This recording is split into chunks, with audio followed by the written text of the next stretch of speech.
Hello, everybody, and welcome to Tour Guide Tales. I'm Genevieve White. I'm a copywriter and coach, and I help tour professionals write confident copy, grow their audience, and make more money. And I'm absolutely delighted to be joined today by Patrick. This is Patrick Verleye. Did I pronounce that right, Patrick? Super Yes. correct. Yes. And Patrick is an expert in food tours. He does food tours. He leads food tours in his destination, which is Bruges in Belgium. And I'm just so excited to speak to you today, Patrick, because as we were saying just before we went live, food is such a universal theme. You know, everybody is interested in food, aren't they? Yeah, that's absolutely correct. And I also mentioned that in the beginning I was a little bit skeptical for organizing a food tour because I said to myself, why would people book a food tour or something like that? They can go to a restaurant, but no, there is such a big demand for that. And until now I did not meet anyone that is not interested in food. So it's amazing to do that. Yeah. Yeah, yeah. So you just said you were kind of not sure about doing it at the beginning. So how did you get into doing food tours? Maybe give us a little bit of your backstory to begin with. Yeah, well, I've actually got my license as a tour guide in 1998 already. But Hmm. that moment to make a living from it, that was something different. That was a little bit too difficult because well, the internet was there, but the tools to market everything that was not really okay. So, like a lot of people, I decided to take a regular job. I went into the finance industry, and silently I noticed that. So the office was in Brussels, so that's the capital of Belgium, and I noticed that from time to time I was able to convince people to go to my city, to Bruges. And of course, then they asked me, okay, Patrick, can you give us a tour over there? So that was a trigger for me. And then many years later, so because of Corona, I was buying books, and I was buying books about the city, buying books about food that is really connected to the city. And then I decided to give it a try, to start something, to start an experiment. And actually, that was quite successful. And only 2 weeks later, I was already having my very first food tour. Um, People seem to enjoy it, and of course, I enjoyed it as well. And from that moment on, I started to focus on it. And actually, I quit my job, and now this is my full-time living. Yeah, Right. Okay. Gosh. Well, 2 weeks. I mean, that really did take off quite quickly, didn't it? yeah, Yeah. yeah, yeah, absolutely. So Belgium and Bruges. I mean, Belgium is famous around the world for its culinary traditions. But just if there's anybody watching who's maybe not sure about the kind of food and drink available in Belgium, can you maybe tell us a little bit about some of the local delicacies that you share with your visitors? Yeah, well, I'm thinking about two, three of them maybe. So one of the items that my guests are mentioning, they are known. Well, we are known to the guests for the waffles, Belgian waffles. Mhm. But quite soon I learned them that there is no Belgian waffle, so that is interesting for them. Also, Belgium is of course connected to beer, and Belgium is really connected to chocolate. So that is, I was aware of that a little bit, but not so much. If I can tell you about beer a little bit, if that is okay with Mhm. you, Jenny. Yeah, we'd love to. Yeah, actually, beer is big over here. So there are hundreds of beers in our country. Also, we have the movement of microbreweries. And Mhm. actually, I can say that is already going on, the beer industry in our country for a couple of decades, even centuries. And we can even go back to the beginning of the 18th century. I can really say that in that time frame, so the beginning of the 1700s, that almost every village in Belgium had its own brewery producing their very own beer. And in most of the cases, the owner of those breweries, of that brewery, was in most of the cases the mayor of the village and the city. And yeah, this was actually a win-win situation. So because of that, the mayor was increasing his chances for the next elections to get elected again. Yeah, and this is something, well, Belgium known for the beer, but that story is mostly unknown to the people. A second thing is actually there are, of course, other countries producing also great and amazing beer. For example, Germany. But the thing is, with Germany, they have a very strict set of laws and regulations. For example, in Germany, when you produce beer there, you cannot add spices, you cannot add herbs in that. So the set of regulations is super, super strict in Germany, and we don't have that. So we don't have any regulations in our beer industry. So then because of that, we were able to test everything, fruits, spices, herbs, whatever that is possible. Everything was possible. And because of all the options that we had, now we can say, yeah, Belgium is known. Yeah, and I know my opinion is subjective, Jenny, but I think we have amazing beers. Well, I um, too. And yeah, that's a great example as well. Some of the things you were saying there about how, food isn't just for eating. Food has so much history. There's so many stories yeah, associated with food. So, for all tour guides enjoy storytelling, and food is a great way to prompt not just stories, but conversations as well. So, yes, just for anyone who's just started watching, this is Tour Guide Tales, and I'm speaking with Patrick about how to organise a food tour. Patrick's an experienced tour guide based in Bruges. If you are watching, please do say hello in the comments. We'd love to hear where you're from, and if you've got any questions for Patrick, please put them in the comments as well. If you hear any funny noises in the background, I'll try to mute myself, but I do have a little girl who's off sick with a cold, but she has been promised some chocolate buttons, so hopefully she will stay very quiet. Anyway, back to you, Patrick.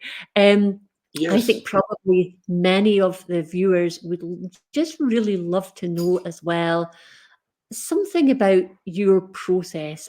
Maybe many of the people watching are themselves thinking, food tours, this sounds really interesting. This is something maybe I could do in my destination. So how do you go about organizing a food tour?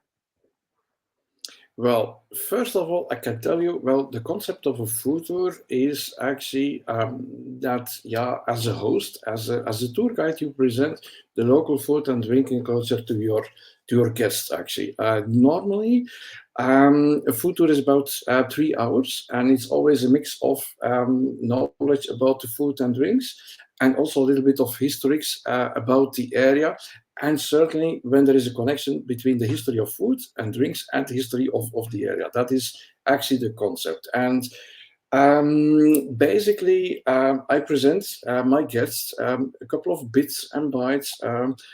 Sometimes I was going to say meal, but that is incorrect. That is too much. Also, a couple of drinks, if that is possible, that are really related to the area. So that is the concept of a food tour. When you want to set up a food tour, I think that the time to set that up is about 1 month. So to prepare everything, to organize everything, um, I I'm speaking about own experience. The time to set that up is about 1 month. And the best way that you can do it, so there is how. So I'm here in Bruges, in Belgium, and again we are known for a couple of typical food items. So I suggest when someone watching this stream now is considering to organize a food tour. So maybe you can think about a food or drink item that is well known for by tourists of your area. For example, Belgium, it's beer, it's chocolate, it's waffles. Maybe there is someone watching from Italy. I think very stereotypical. That is pizza, that is spaghetti. Maybe there is someone watching from France. Cheese, wine can be an option. So I know very stereotypical, but if you start with something like that, your guests are going to be they are feeling familiar with your food tour already. So that is a great way to start the setup of a food tour. Then suppose that you decide, okay, I'm going to include that type of tasting in my food tour. Um, you can actually start to make a list of restaurants that they are offering that type of food or drink. Um, if you have a selection, try to figure out if the restaurant is already working together with a food tour guide. Of course, competition is everywhere, so I can advise all of you that maybe it is suggested to work with a restaurant that is not already working with a food tour guide. So this is then you have all a clean start actually. If that is all okay, you can proceed with a second type of food or drink tasting. So, for example, in my case, I always start with a waffle, and then I duplicate the whole process. So then I'd say, okay, Belgium is also known for chocolate, so then I proceed with chocolate. There are about 60 chocolate stores in Bruges, so so the options are quite amazing.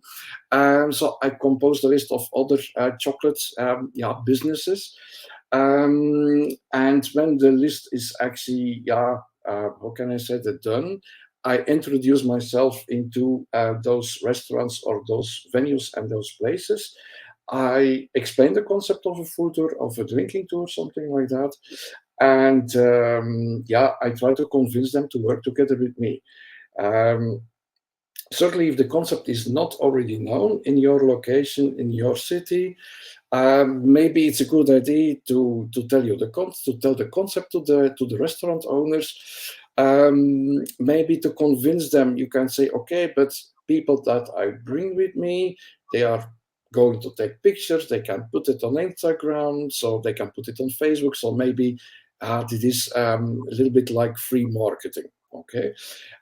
So this is the first section of my food tour actually, and then I'm actually proceeding to food items or even drink items that are not known by tourists. For example, Bruges is really very specifically by local people known for a special type of cookie. We name it Lace cookie.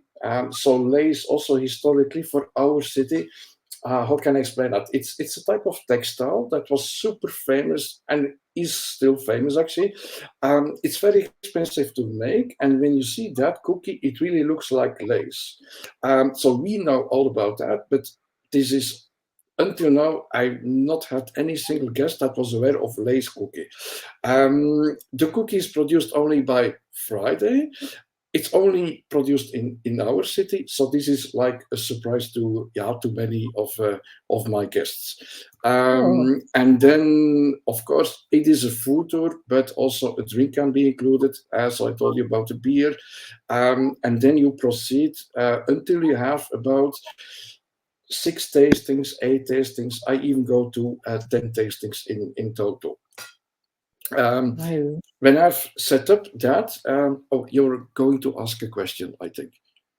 Or Yeah, no, I yeah, was just, yeah, while you were talking, I had a question just really about how it works, in terms of a business kind of model. So, how do the visitors pay you and then you give some of the money from their ticket to the restaurants, or how does it yeah. work?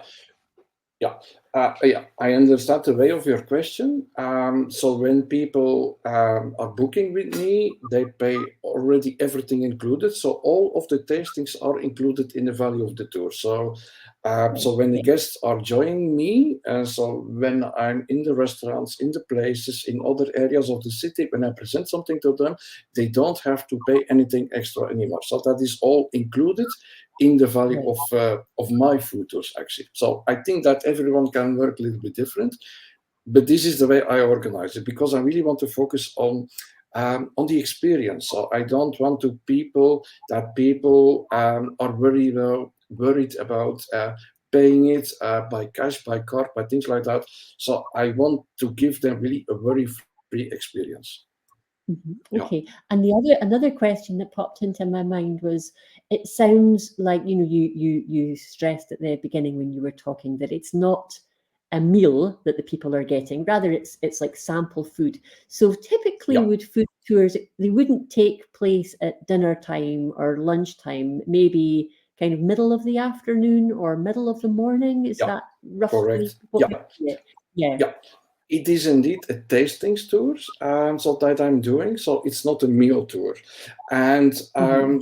with on my own, how can I say that? On my own website, people can select in a wide variety of time frames. But what I do see the most frequently, that most people start to have a food tour around 10:30 in the morning. So 10:30 a.m. 11. Sometimes they book early afternoon, so let's say 1 p.m. 1:30 p.m.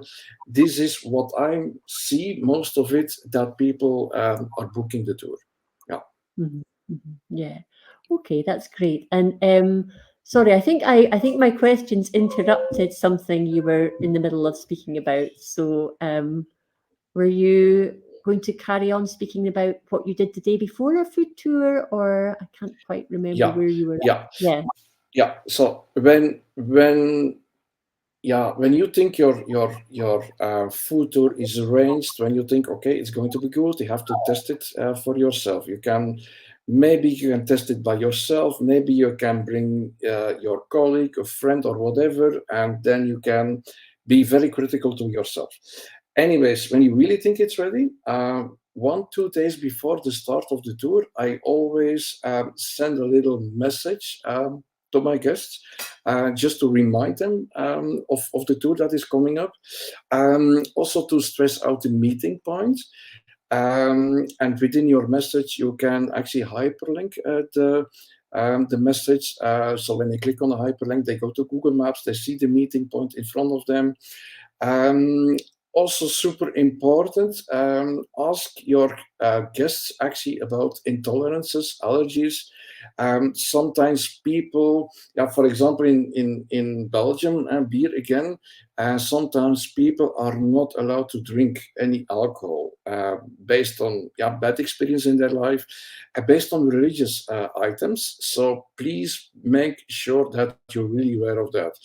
I know you can describe that in your website, but sometimes, yeah, people don't read everything on your website, and sometimes you really have to ask to the people again. Okay, please, are there any allergies and tolerances? So this is to avoid some, yeah, bad things after the tours. Also, the day before the tour, when it's possible, make a reservation in the restaurants. When it's not possible, so in many places in Bruges, it's not possible to make reservations. So what I do is actually I just say to them, okay, tomorrow I'm going to come with 6 guests. I'm going to come with 4 guests around that time frame. Just being polite, I think. So then people are informed that you're actually coming up. So this is what I do 1 2 days before the start of the tour.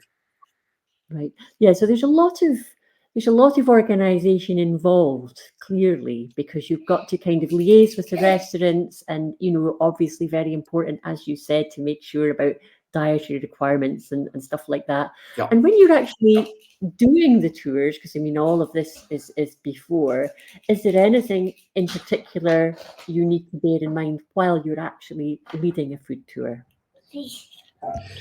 Yeah. So again, when starting the tour, so the day of yeah, the day itself, you really stress out to people that all the food and drinks are included in the value of the tour. Sometimes people, before I started doing that, people were sometimes a little bit stressed and wondering, okay, do we have to pay now extra for the food or no? So you take away the stress immediately.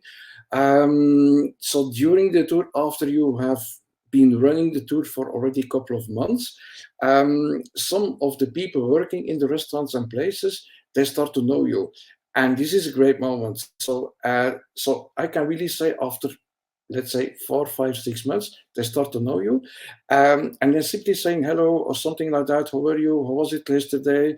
And you also introduce, for example, your guests that are with you to the people working in that place. So like that, your guests are really feeling very comfortable, and really they feel really welcome with you. So this is really important. So this is an extra bonus for your experience. And for the rest, you can prepare a lot of items. Not everything can be prepared, and for the rest, it is, yeah, go, and please enjoy. Also, as a tour guide, please enjoy everything of the experience for yourself. Yeah. Absolutely, that is so important. And I mean, obviously, you'll have a lot you want to talk with the guests about because there'll be stories behind, Yeah. all of the different food items. Yeah. I mean, how do Yeah. Correct. you prepare that? To what extent do you have a kind of, script in your head? To what extent is it really quite spontaneous? Mhm. Yeah. So, for example, of course, for the beers, so in my city there are two breweries. So this is a surprise for many people. I know it's Belgium, it's beer. So some people think, wow, 100, 150. No, no, only two breweries. Of course, I studied on beforehand already the history of the brewery. For example, I told you about the lace cookie. I studied the history of that lace cookie, how it is made, what are the basic ingredients in there. Not too much details, not too much, but just the basic ingredients. For example, the waffles industry, the chocolate industry. So, for example, why is chocolate so well connected with Belgium? Because other countries, France, Switzerland, they are also making chocolate. So why is Belgium so connected with chocolate? So I really did everything to find that back, and that information is really important to your guests. So if you give that to your guests, that's also a part of the experience. Yeah, Mhm, yeah, mhm. Yeah, because I mean, they want to feel not only have they, enjoyed some delicious food, but they want to feel they've learned something about the food. And I suppose, like most visitors, the ideal is that they come away feeling something, they know something that not everybody else knows. So that very yeah, much sounds like correct. what you're telling them. Yeah. Yeah. Yeah, absolutely Um, correct. So I told you about that lace cookie. This is really unknown to the tourists. And there is also candy that was invented in our city. So again, everyone here is aware of that, but not in England, not in Scotland, not in United States, not in Dubai, not in every other place. This is really totally unknown. So I'm almost sure when people come back to their own hometowns and they tell about your food tour, and they can tell their friends, their families that they had something that is not known to the people, not known to tourists, this is an extra bonus as well. Yeah, Absolutely. And I mean, yeah, talking about the experience after the tours, how do you follow up with your guests after a food tour? yeah, What happens? yeah. Yeah, I was not aware of that before running the food tours, and but lots of people after you have done a food tour, they ask you for dinner recommendations. Mhm. Usually not for the same evening, because yeah, they had 10 tastings, so normally they are not feeling hungry anymore. But maybe for the next evening, the next afternoon, lunch recommendation. So I can really advise to everyone to on beforehand compose a list of a couple of restaurants in every niche, because some people they just want a regular restaurant, nothing fancy. Some people want a Michelin star restaurant. So compose a list of, yeah, from 3 to 6 restaurants, and then at the end of the tour you can suggest some of those places to the people. Sometimes people really appreciate that when you make the booking for them. So this is a small effort for you as a tour guide, but when you can do that for your guests, this is always appreciated. Mhm. So what else I'm thinking about? If you have already your business cards, please give that to them. Ask them very kindly if it is possible to write a review about their experience, an honest review, of course. Oh yeah, just thinking about that, maybe you can ask to take selfies, to take pictures, and then afterwards you can decide to put the pictures or selfies on your own website, on your own platform. So this is the list of the things that I do the most after a food tour is done. Yeah, that's good, and that's an interesting point as well that they ask for restaurant recommendations because I suppose, for your visitors, you will be just an expert on food and drink yeah. of the region. Maybe if food tourism was something you kind of got into. I don't know if would you have considered yourself an expert on food before you started doing food tours?